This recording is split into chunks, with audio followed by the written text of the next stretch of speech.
पुण्यात असतात. यांना 1 करोडचा फ्लॅट घ्यायचा आहे. ओके. तर त्यांचा प्रश्न असा आहे की त्यांना एकूण किती पैसे लागतील. ते ऍक्च्युली होम लोन साठी अप्लाय करतायत. त्यांना कळत नाही की ते फिक्स रेट होम लोन घ्यायला पाहिजे का फ्लोटिंग रेट घ्यायला पाहिजे. त्यांचा प्रश्न असा आहे की क्रेडिट स्कोअर किती असायला हवं लोन मिळवायला. ओके. त्यांचा एक प्रश्न आहे की माझा टोटल EMI माझा होम लोनचा EMI हा माझ्या पगाराच्या किती टक्के असावा. माफ करा, बायकोचा फोन होता. चलो.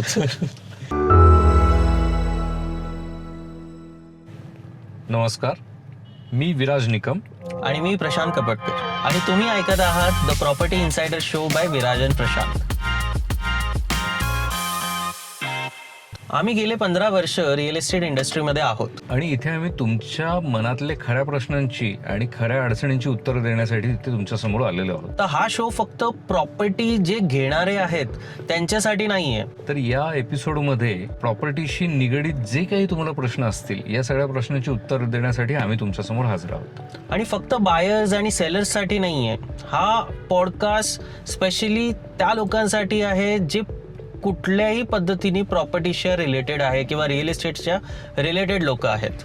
म्हणजे याच्यामध्ये आम्ही रिडेव्हलपमेंट, लँड कन्सल्टन्सी, एखाद्या लँडवरती काय फिजिबिलिटी असायला हवी, मार्केट रिसर्च काय असायला हवा, या सगळ्या संबंधित प्रश्नांची उत्तरं इथे आम्ही तुम्हाला देणार आहोत. इन शॉर्ट, आम्ही रिअल इस्टेटचे सोल्युशन प्रोव्हायडर म्हणून काम करत आहोत. येस. रिअल इस्टेट रिलेटेड तुम्हाला कुठल्याही प्रकारचे प्रश्न असतील तर तुम्ही आम्हाला इन्स्टावरती, फेसबुकवरती, यूट्यूबवरती DM करू शकता, कमेंट करू शकता. त्यातले सिलेक्टेड 5 प्रश्न घेऊन आम्ही प्रत्येक वेळी प्रत्येक पॉडकास्टमध्ये 5-5 प्रश्नांची उत्तरं देणार आहोत. असं आमच्या प्रत्येक एपिसोडचं स्वरूप असणार आहे. येस. तुमच्या प्रश्नांचं अचूक आणि प्रॅक्टिकल उत्तर देणं आणि खरं उत्तर देणं हे आमचं काम असणार आहे. कारण याच्यामध्ये कुठल्याही प्रकारचं कोणाचं फेवरिझम याच्यामध्ये इन्व्हॉल्व नाही. जे काय आहे ते खरं आणि क्लिअर आणि प्रॅक्टिकल. तर चला मग पहिला प्रश्न घेऊयात. येस, चला सुरू करूयात. येस. सो पहिला प्रश्न आहे स्नेहा यांच्याकडून. पुण्यातले? हो, या पुण्यात असतात. यांना 1 करोडचा फ्लॅट घ्यायचा आहे. ओके. तर त्यांचा प्रश्न असा आहे की त्यांना एकूण किती पैसे लागतील. 1 करोडचा फ्लॅट घेण्यासाठी आपल्या हातामध्ये किती डाऊन पेमेंट, टॅक्सेशन आणि हे सगळं कन्सिडर करता किती पैसे हातात असायला हवेत. ओके. म्हणजे लोन आणि सगळं मिळून सर्व मिळून. तर ॲक्च्युली तसं बघितलं ना तर लोनचा जो रूल आहे की बँक ॲटलिस्ट तुमच्याकडून 20% तरी डाऊन पेमेंट एक्सपेक्ट करते. म्हणजे 20% म्हणजे 20 लाख रुपये तुमच्याकडे इनिशियली असायलाच पाहिजे. तेव्हा जाऊन तुम्ही होम लोनला अप्लाय करू शकता.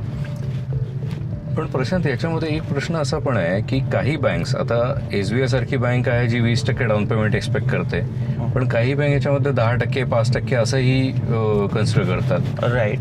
त्याचा कॅल्क्युलेशन ग्लिच जो आहे तो आपण जरा एक्सप्लेन करूयात. सो काही बँक्स आपला सिबिल आणि याच्या अकॉर्डिंगली थोडं डाऊन पेमेंटमध्ये ॲडजस्टमेंट्स करून देतात. त्याच्यामुळे काही ठिकाणी कॅल्क्युलेशन्स वेगवेगळे पकडले जातात. म्हणजे काही बँक्स आहेत की ज्या टोटल पॅकेज व्हॅल्यूच्या 80% लोन देतात.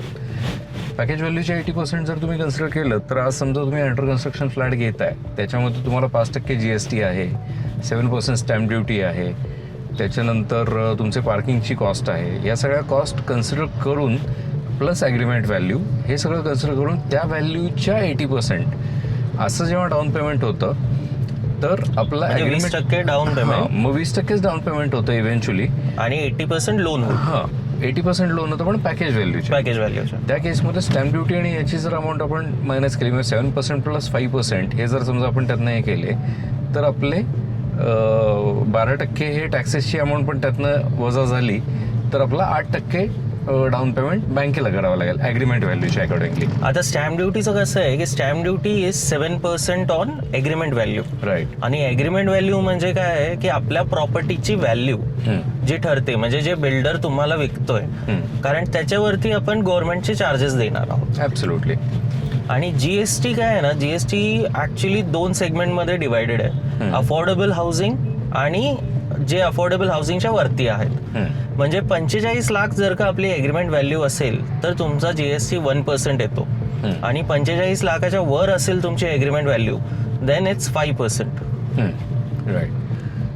तर याच्यामध्ये आपण जर पॅरामीटर वाईज जर चेक केलं तर आता SBI सारखी जर समजा बँक आहे तर SBI आपल्याला 20% ॲग्रीमेंट व्हॅल्यूच्या डाऊन पेमेंट, 80% लोन हे ते प्रोव्हाइड करतात. पण त्या केसमध्ये स्टॅम्प ड्युटी, GST हे त्या लोन व्हॅल्यूमध्ये कन्सिडर केलं जात नाही. सो आपल्याला ते ॲड ऑन वेगळं द्यायला लागतं. त्या लॉजिकने जर तुम्ही कन्सिडर केलं तर 1 करोड हे जर तुमचं टोटल बजेट असेल, टोटल व्हॅल्यू जर समजा तुम्हाला 1 करोड स्पेंड करायची आहे असं जर तुमच्या मनात असेल तर कॅल्क्युलेशन वाईज जर बघितलं तर तुम्हाला 20 लाख रुपीज लागतील बँकेचं डाऊन पेमेंट म्हणून, ज्याला आपण ओन कॉन्ट्रीब्युशन म्हणतो.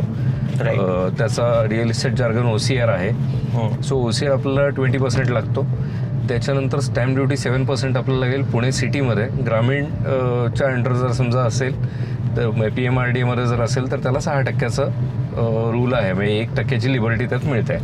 आणि अंडर कन्स्ट्रक्शन जर असेल तर 5% GST लागेल. जर अंडर कन्स्ट्रक्शन नसेल तर मग आपल्याला GST OC नंतर व्यवहार झालेला असतो. हो, तर या 2 गोष्टी तुम्ही ॲक्च्युली कन्सिडर करायला पाहिजेत. म्हणजे मोठी तुम्ही बघा, तुमच्याकडे 25 लाख रुपये असायला पाहिजे 1 करोडचा फ्लॅट घेत असाल तर. बरोबर. ते नसेल तर तुम्ही करू शकता ट्राय कुठल्या बँकेकडून जी bank at least 90% of the down payment म्हणजे 90% ऑफ ॲग्रीमेंट व्हॅल्यू लोन करत असेल तर तुम्ही त्याच्याकडून ट्राय करू शकता.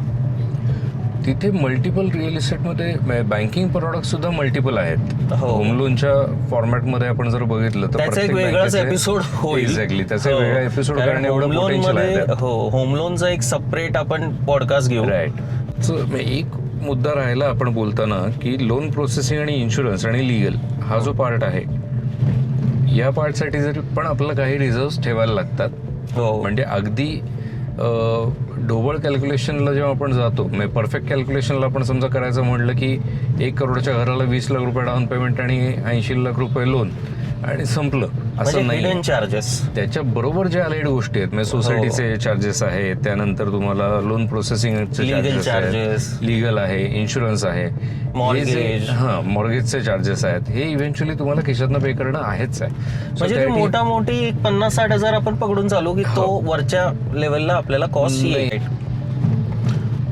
चलो आता पुढच्या प्रश्नावर आपण जाऊयात. नेक्स्ट क्वेश्चन घेऊयात. सो प्रशांत, आता आपले एक सबस्क्रायबर आहेत अमित, ते आहेत साताऱ्यातनं. सो त्यांचा एक प्रश्न आहे की माझा टोटल EMI, माझा होम लोनचा EMI हा माझ्या पगाराच्या किती टक्के असावा? ऍक्च्युली तसं बघितलं ना तर सेफ EMI जे आपण म्हणतो ना तो 40%चा रूल आहे. म्हणजे आज माझा 1 लाख रुपये सॅलरी आहे तर 40,000 पेक्षा जास्त माझी EMI नसायला पाहिजे. आणि ते 40,000 म्हणजे तुमचं कार लोन, होम लोन हे सगळं इन्क्लूड करून आलं. पण 40,000च्या हिशोबाने बघितलं तर आजच्या टायमाला आपण प्रॉपर्टी येतच नाहीत, कारण प्रॉपर्टीचे दर खूप वाढलेले आहेत. हो, आणि ते प्रॅक्टिकली आता पॉसिबल राहिलेलं नाही आहे की 40% इतक्या सेफ झोनमध्ये जर आयडियल आहे. खरं तर हा सेफ झोन असेल तर यासारखं सुख नाही. पण अडचण अशी आहे की हे प्रॅक्टिकली तर जमत नाही.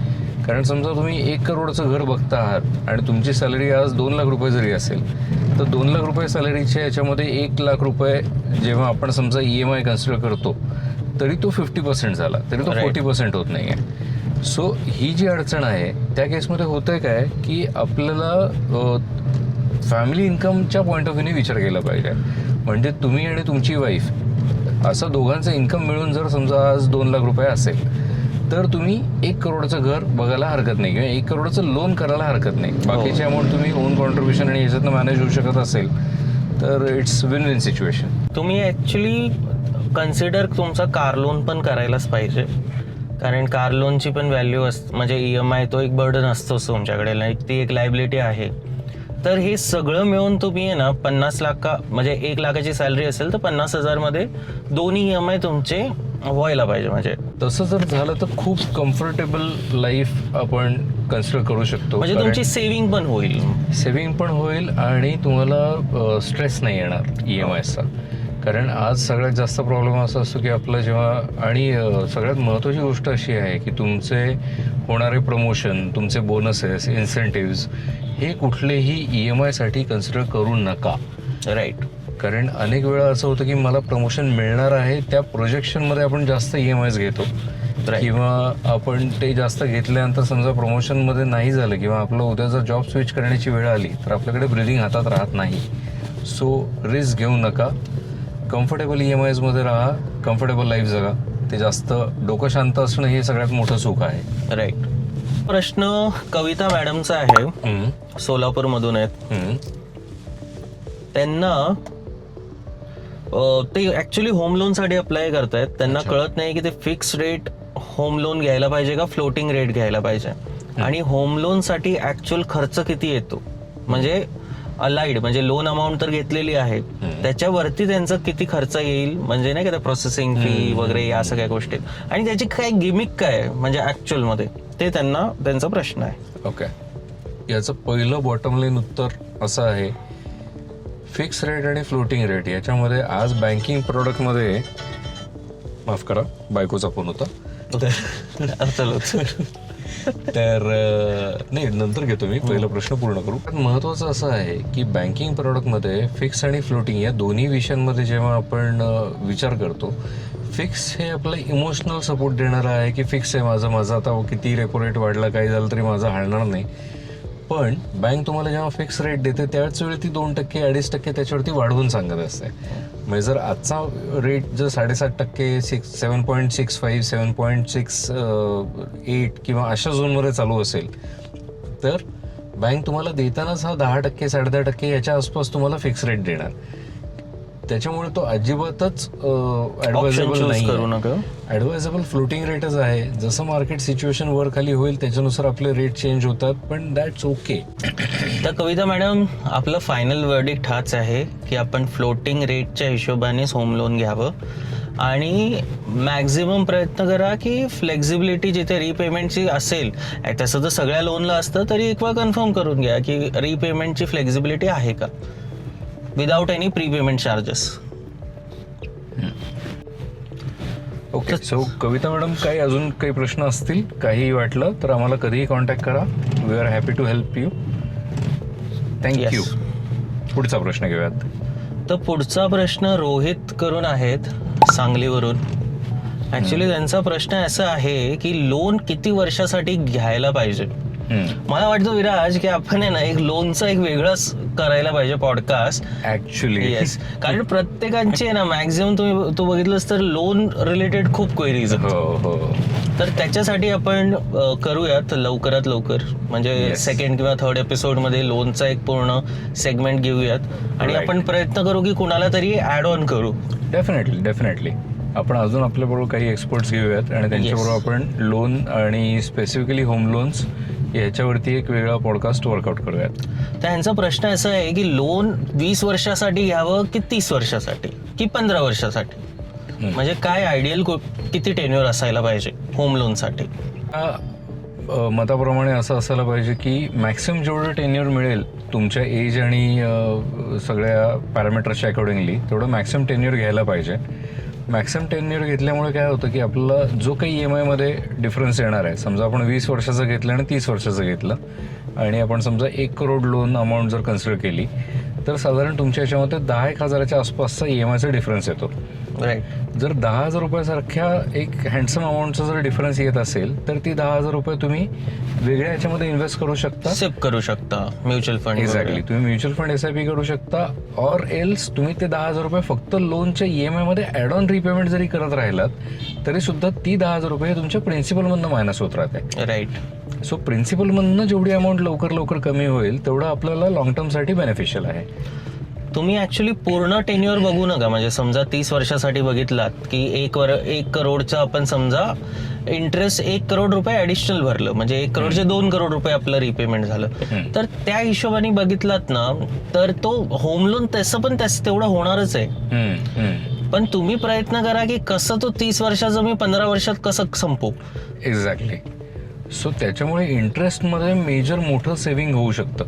कारण जर समजा आपण आयडियल एक थंब रूल असा आहे EMIच्या याच्यामध्ये की जेवढा आपला EMI आहे तेवढा एक EMI जर आपण समजा एक्स्ट्रा पे करत गेलो दरवर्षी तरी सुद्धा आपलं प्रीपेमेंट जे आहे ऑलमोस्ट आय गेस 4 ते 5 वर्ष कमी होतात. येस 4 ते 5 वर्षापेक्षा जास्त डिफरन्स येतो. इनफॅक्ट तुम्ही अजून एक मी सांगतो की समजा आपलं EMI 1 लाख रुपये असेल तर त्याची जी 10% अमाऊंट आहे ना, म्हणजे समजा एक 10,000 रुपये आपण SIP केली म्युच्युअल फंडमध्ये, तर आपला जेवढं पण इंटरेस्ट असतो ना तो पूर्ण नलिफाय होऊन जाईल.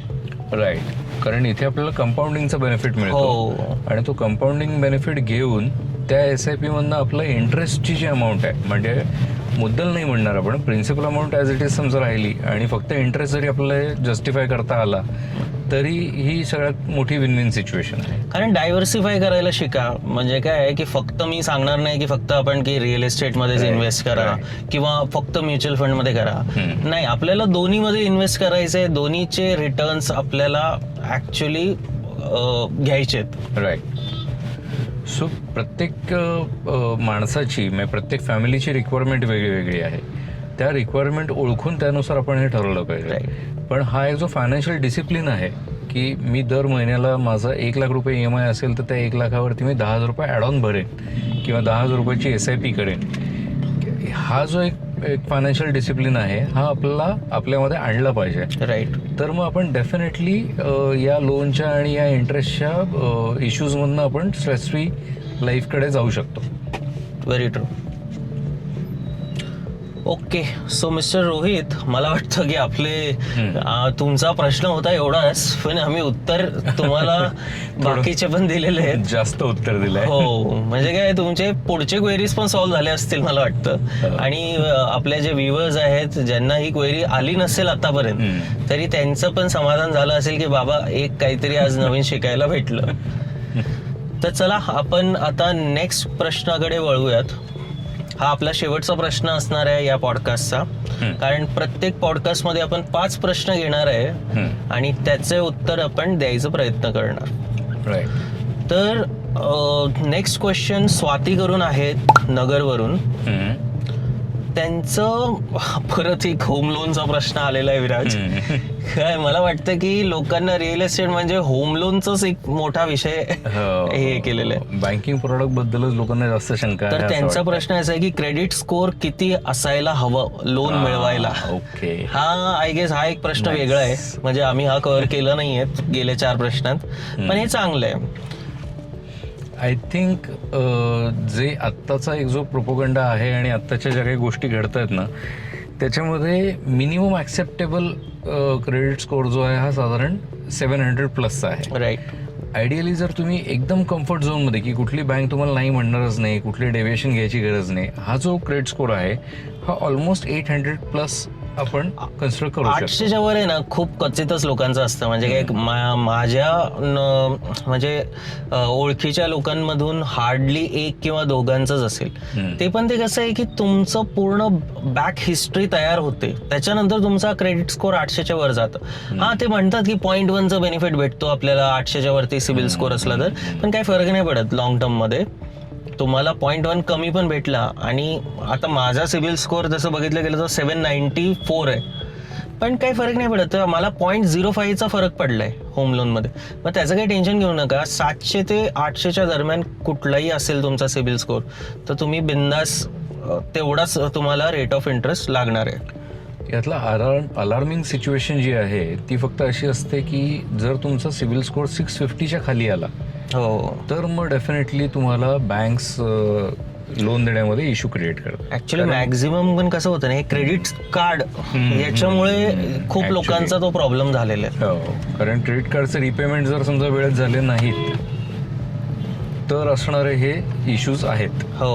त्यामुळे आपण आपली अगेन मुद्दा तोच आहे की फायनान्शियल डिसिप्लिन जर आपण व्यवस्थित मेंटेन करू शकलो मग तुम्हाला कुठल्याच पद्धतीची कुठलीच अडचण लोन मिळण्यामध्ये, रिपेमेंटमध्ये, कुठल्याच गोष्टीमध्ये कधीच येणार नाही. राईट. आता आमचं म्हणणं असं नाही की क्रेडिट कार्ड यूज करणं बंद करा, कारण क्रेडिट कार्ड यूज करताना पण आपण कसं फायनान्शियली डिसिप्लिन होऊन यूज करू शकतो त्याचे पण वेगळे बेनिफिट्स आहेत. ते एक वेगळा पॉडकास्ट त्याच्यासाठी करूयात, क्रेडिट कार्ड कसं यूज करता येईल. डेफिनेटली. राईट. फक्त फायनान्शियल डिसिप्लिन हाच सगळ्यात मोठा क्रक्स आहे. क्रेडिट कार्ड यूज करणं असो, होम लोन असो, EMIs असो, कार लोन असो, कुठल्याही टाईपचे लोन्स, कुठल्याही टाईपचं फायनान्शियल डिसिप्लिन जर आपल्यामध्ये असेल तर कुठल्याही टाईपचा प्रॉब्लेम तुम्हाला फायनान्शियली कधी अडचण क्रिएट करणार नाही. राईट. त्यामुळे त्याच्याबद्दल एकदा शांतपणे विचार करून एक एक्सेल शीट तयार करणे की आपलं ओव्हरऑल आत्तापर्यंतचं आपली हिस्ट्री काय आहे, आपले इन्कम्स कसे आहेत, प्रोजेक्शन तुमचे काय आहेत, त्याच्यावरती तुम्ही आत्ता किती एक्सपेन्सेस करतात, किती लोन्स आहेत, ह्या सगळ्या गोष्टींचा विचार करून तुम्ही जर केलं तर तुम्ही कुठेही कधीही अडकणार नाही. आणि समजा काही डिफिकल्टी असेल तर आम्ही आहोत, आम्हाला कॉन्टॅक्ट करा एनी टाईम.